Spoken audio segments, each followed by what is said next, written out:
आगे चैप्टर है 18 जिसका नाम applied power training with the heavy bag बताया गया है। इसमें ब्रूस ली की कोटेशन आती है जिसमें वह कहते हैं आई relax until the moment I bring every muscle of my body into play and then concentrate all the force in my fist. The generate great power you must first totally relax and gather your strength and then concentrate your mind and all your strength on hitting your target. ली का कहना था एक आदमी मजबूत हो सकता है लेकिन अगर वह उस ताकत का जल्दी से उपयोग नहीं कर सकता है तो वह शक्तिशाली नहीं है। उस समय के जो फिल्म स्टार थे जेम्स कार्वन, वह ब्रूस ली के बहुत ही निजी छात्र थे। तो जो ब्रूस ली और जेम्स कार्वन जो थे यह टैकल बैग का यूज़ किया करते थे पंचिंग करने के लिए या फिर किकिंग करने के लिए।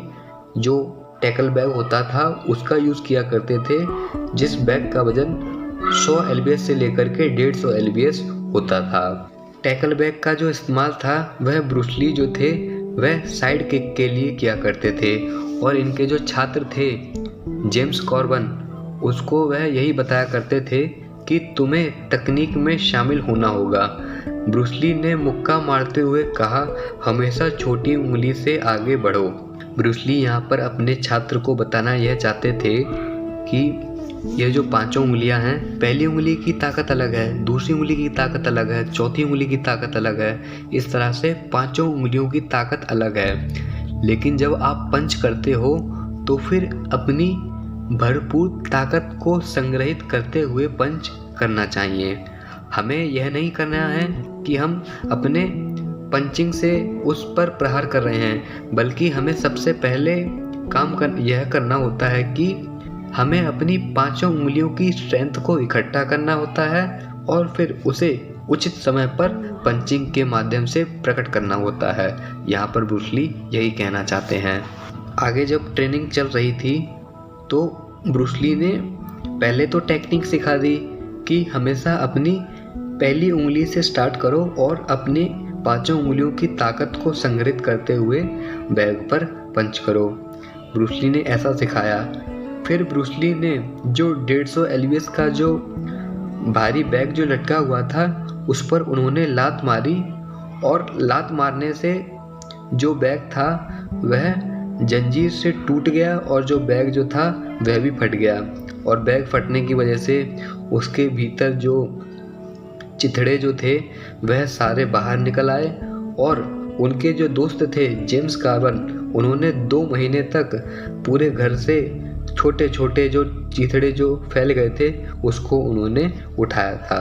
ब्रूस ली यहाँ पर ताकत के संदर्भ में बताना यह चाहते हैं कि ताकत आप किसी स्पेसिफिक वस्तु पर दिखा रहे हो, लेकिन जो ताकत जो है वह हमारी जो माइंड की जो पावर है उसके द्वारा संग्रहित होती है और जब वह संग्रहित हो जाती है तो फिर उचित समय पाकर हमको उस ताकत को दिखाना होता है। यहाँ पर पंचिंग बैग के माध्यम से ब्रूस ली ने यही बताया है कि माइंड के माध्यम से हमने उस ताकत को पहले संग्रहित करा, फिर उसके बाद एक टाइम पीरियड के भीतर उस ताकत को किसी और दूसरी वस्तु पर हमने प्रकट कर दिया। ब्रूस ली कहते हैं कि ऐसी शक्ति के उत्पादन में कुछ कारक हैं जो शामिल होते हैं। पहला बल, दूसरा वेग, तीसरा कार्य, चौथा दूरी और पांचवा समय। इन पांचों चीज़ों का जब समावेश होता है तब जाके ब्रूस ली जैसा कोई व्यक्ति है वह बन पाता है। ब्रूस ली के भीतर बल भी है, वेग भी है, कार्य भी है, दूरी भी है और समय भी है। यानी कि अपनी पावर को प्रेजेंट करने के लिए इन 5 चीज़ों की आवश्यकता होती है, जिसको वह ब्रूस ली करके दिखाते हैं अपने दोस्त जेम्स कार्वन के सामने। जो ब्रूस ली जो थे वह भारी बैग से स्ट्राइकिंग और किकिंग का भी अभ्यास किया करते थे। यहाँ बताया गया है कि वेट ट्रेनिंग के माध्यम से ताकत पाना अलग बात है। जो आज के समय में जो बड़े बड़े जो पावर लिफ्टर हैं यह वेट ट्रेनिंग के माध्यम से ही शक्तिशाली बन गए हैं, या फिर जो बॉडी बिल्डर लोग हैं, जो अच्छी खासी फिजिक ले रखी है, यह सभी वेट ट्रेनिंग के माध्यम से सामर्थ्यवान बने हुए हैं। लेकिन दूसरा पॉइंट वह कहते हैं, शरीर द्वारा सही मात्रा में और सही समय पर शक्ति लगाना अलग बात है। जो ब्रूस ली करते हैं वह यही करते हैं कि वह शरीर के माध्यम से सही मात्रा में सही समय पर सही ताकत का यूज़ करके सामने जो वस्तु पड़ी है उस पर प्रहार करते हैं, और इस चीज़ को करने के लिए एक बहुत ही विशेष ट्रेनिंग की ज़रूरत है। जैसा कि अभी हम पंचिंग बैग के माध्यम से जान सकते हैं कि ब्रूस ली ने सही समय पर सही मात्रा में सही ताकत का यूज़ करके उन्होंने पंचिंग बैग पर ऐसा प्रहार करा कि जो पंचिंग बैग है वह टूट गया। इसलिए यहाँ पर राइटर को कहना पड़ा कि वेट ट्रेनिंग के माध्यम से ताकत लाना अलग बात है, लेकिन शरीर का यूज़ करके सही मात्रा में सही समय पर ताकत का रूपांतरण कर देना अलग बात है। ब्रूस ली ने ब्लैक बेल्ट पत्रिका के पाठकों को कहा था कि अपने तहखाने में भारी बेल्ट लटकाओ और अपने पैरों का इस्तेमाल अपने हाथों की तरह करो। यह उनका निर्देश था, जिसमें वह यह कहते हैं कि अपनी रूटीन में एक भारी पंचिंग बैग लाओ और जिसमें आप जो है अपने पैरों को अत्यंत शक्तिशाली बनाओगे। अपने पैरों को इस तरह से यूज़ करना है मानो आप अपने हाथों को यूज़ कर रहे हो। ब्रूस ली जो थे वह पंचिंग बैग पर 3 दिन तक अभ्यास करते थे, सोमवार, बुधवार और शुक्रवार। और जो हैवी बैग जो था उस पर वह मंगलवार, गुरुवार और शनिवार को अभ्यास किया करते थे, जिसमें वह साइड किक किया करते थे, राइट हैंड से भी और लेफ्ट हैंड से भी। हुक किक किया करते थे राइट और लेफ्ट से, और स्पिन किक किया करते थे राइट और लेफ्ट से। आगे कहते हैं कि ब्रूस ली का मानना था कि भारी बैग न केवल शक्ति विकसित करने के लिए मूल्यवान है, बल्कि व्यक्ति की टाइमिंग में भी सुधार करता है। बैग के साथ अभ्यास करने से व्यक्ति सही समय पर और सही दूरी पर किक मारना सीख सकता है, जिससे सबसे शक्तिशाली किक या प्रहार संभव हो सके। इसीलिए ब्रूस ली जो थे वह पंचिंग बैग का यूज़ करने के लिए कहते थे, क्योंकि पंचिंग बैग में जब आप किक करोगे तो फिर जो बैग है वह रिवर्स लौट कर आता है, तो हमें अगले प्रहार के लिए भी तैयार करता है।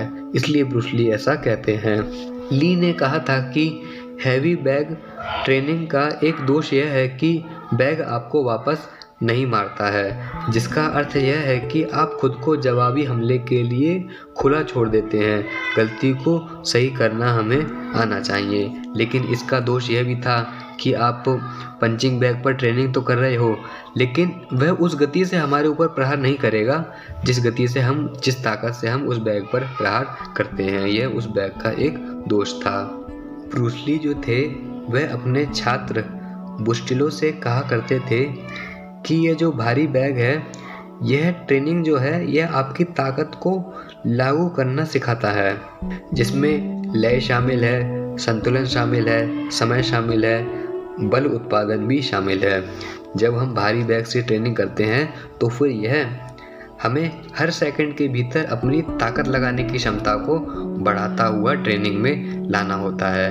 हम हैवी वेट से ट्रेनिंग कर रहे हैं और वहाँ पर हम पंचिंग कर रहे हैं, तो फिर यह हमारी ताकत को अभिव्यक्त करने की, हमारी ताकत को उत्पादित करने की क्षमता को बढ़ा रहा होता है। यहाँ पर 18वां जो चैप्टर था यह क्लोज होता है। इसके अलावा ब्रूस ली जो थे उसमें वह अपना जो रूटीन था, जो उनका जो वर्कआउट रूटीन था, इस वर्कआउट रूटीन के बारे में हमने जान लिया, लेकिन जो वह आहार ले रहे थे, जो वह पोषक तत्व, जो उनकी जो डाइट थी वह क्या थी, इसके बारे में यहाँ पर चैप्टर जो 19 है इसके बारे में कुछ बताया गया है। सबसे पहले ब्रूस ली कहते हैं, जब आप मार्शल आर्टिस्ट होते हैं तो आप केवल वही खाते हैं जिसकी आपको आवश्यकता होती है, और ऐसे खाद्य पदार्थों से दूर रहते हैं जो मार्शल आर्टिस्ट के रूप में आपके लिए फ़ायदेमंद नहीं है। लिंडा ली ब्रूस की पत्नी कहती है, मैंने ही पोषण के क्षेत्र में अधिक शोध किया, क्योंकि सच कहूँ तो ब्रूस पानी भी उबाल नहीं सकता था, ना ही उसे सीखने की परवाह थी। उसके पास ना तो वह रुचि थी और ना ही उसके पास इसके लिए समय था। जब मैं खाना बना रही थी तो वह कसरत कर रहा था और इस तरह की सभी चीज़ों को वह कर रहा था। इसलिए मैंने बस संतुलित भोजन देने की पूरी कोशिश की जो स्वस्थ और पौष्टिक दोनों हो। यहाँ ब्रूस ली की पत्नी यह कहती हैं कि ब्रूस ली के पास इतना टाइम नहीं था कि वह अपने लिए पानी भी उबाल सके। इसलिए मैंने जो खाने को लेकर जो रिसर्च करी, उस रिसर्च के माध्यम से ही मुझे ब्रूस ली की डाइट के लिए बहुत ज़्यादा जिम्मेदार माना जाता है, क्योंकि ब्रूस ली जो भी डाइट लिया करते थे वह डाइट उनको उनकी पत्नी लिंडा ली कैडविल ही बनाकर दिया करती थी। तो लिंडा ली ने भोजन से संबंधित पहले तो कई पुस्तकें पढ़ी, जिसमें उन्होंने साबुत अनाज के बारे में जाना और जो रिफाइंड जो अनाज होता है उसके बारे में जाना। तो उसके लिए उन्हें साबुत अनाज जो था वह बेटर लगा। लिंडा ली पुराने समय को याद करती हुए कहती हैं कि ब्रूस ली जो थे वह बेक्ड सामान नहीं खाते थे। आटे से बना हुआ जो सामान था वह कम खाते थे, क्योंकि इसमें कैलोरी होती थी। ब्रूस ली जो थे वह 3 से 5 बार खाना खाते थे, जिसमें वह शेड्यूल के हिसाब से खाना खाते थे। कभी प्रोटीन ड्रिंक्स ले लिया, या फिर कभी चाइनीज़ लंच ले लिया, या फिर कभी जूस पी लिया। इस तरह से वह 3 से 5 टाइम खाना खाते थे। उनका पसंदीदा खाना लगभग कोई भी चाइनीज़ चीज़ और स्पेगेटी या पास्ता जैसी चीज़ होती थी।